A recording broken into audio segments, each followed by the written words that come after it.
ప్రజాస్వేచ్ఛ news కి స్వాగతం.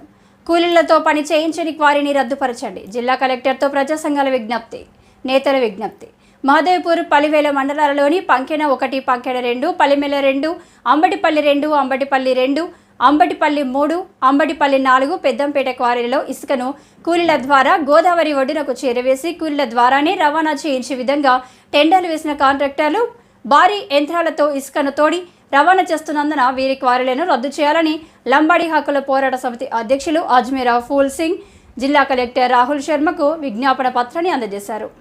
ఆయన వెంట ఆదివాసీ హక్కుల పోరాట సమితి కార్యనిర్వాహక అధ్యక్షుడు గొరిగె కిరణ్ కుమార్, నాయకపూడి సేవా సంఘం జిల్లా ఉపాధ్యక్షుడు బెల్లంకొండ పోచయ్య, మాల మహానాడు జిల్లా కోఆర్డినేటర్ బొబ్బిలి రాజు తదితరులు ఉన్నారు.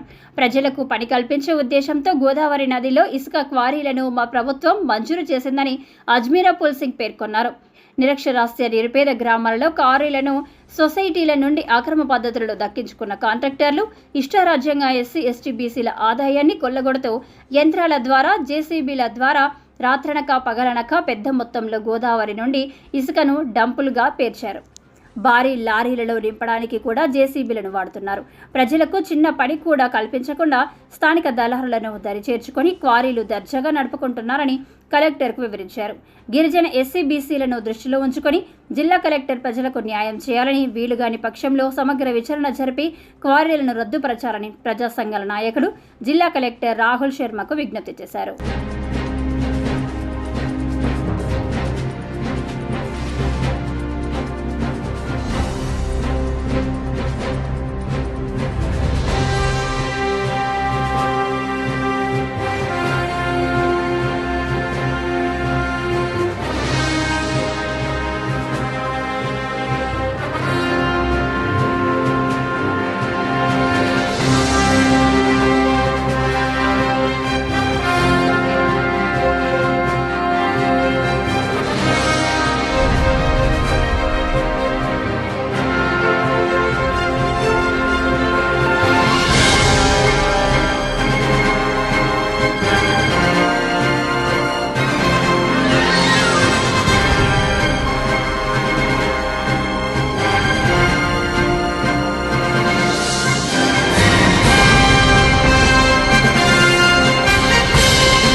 గోదావరి పరివాహక ప్రాంతంలో నివసిస్తున్న ప్రజలకు ఉపాధి కల్పించాలనే ఉద్దేశంతో టీఎస్ఎండిసి శాఖ యాన్యువల్ విధానాన్ని గోదావరి ఇసుక తవ్వకాలను మొదలుపెట్టింది.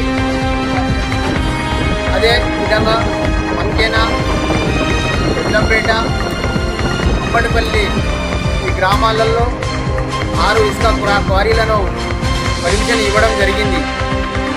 యాన్యువల్ విధానాన్ని పక్కకు పెట్టి ప్రజల యొక్క జీవన విధానాన్ని పక్కకు పెట్టి వారికి పని కల్పించకుండా ఇసుక క్వారీలో భారీ జేసీబీలను చదివి రాత్రనక పగలనక గుట్టలుగా ఇసుకను డంపింగ్ యార్డుకు తరలిస్తూ అక్రమాలకు పాల్పడుతున్నారు. ప్రజలకు కూడు లేక ఎంతో తీవ్రంగా ఆర్థికంగా వెనుకబడి ఉన్న ప్రజలకు ఈ ఇసుక ద్వారా ఉపాధి కల్పించాలనే ఒక సంకల్పం పక్కదారి పట్టి ఈ కాంట్రాక్టర్లకు, అధికారులకు ఆర్థికంగా బలపడడానికే ఇసుక క్వారీలు నడుస్తూ ఉన్నాయి. కాబట్టి ఇసుక క్వారీలను రద్దు చేయడానికి జిల్లా కలెక్టర్ గారికి, టీఎస్ఎండిసి హైదరాబాద్ గారికి, మానవ హక్కుల కమిషన్ గారికి ఫిర్యాదు చేయడం జరిగింది. తక్షణమే అధికారులు స్పందించి ఈ క్వారీలను మూసివేయాలని చెప్పి లంబడి హక్కుల పోరాట సమితి తరఫున నేను డిమాండ్ చేస్తూ ఉన్నాను.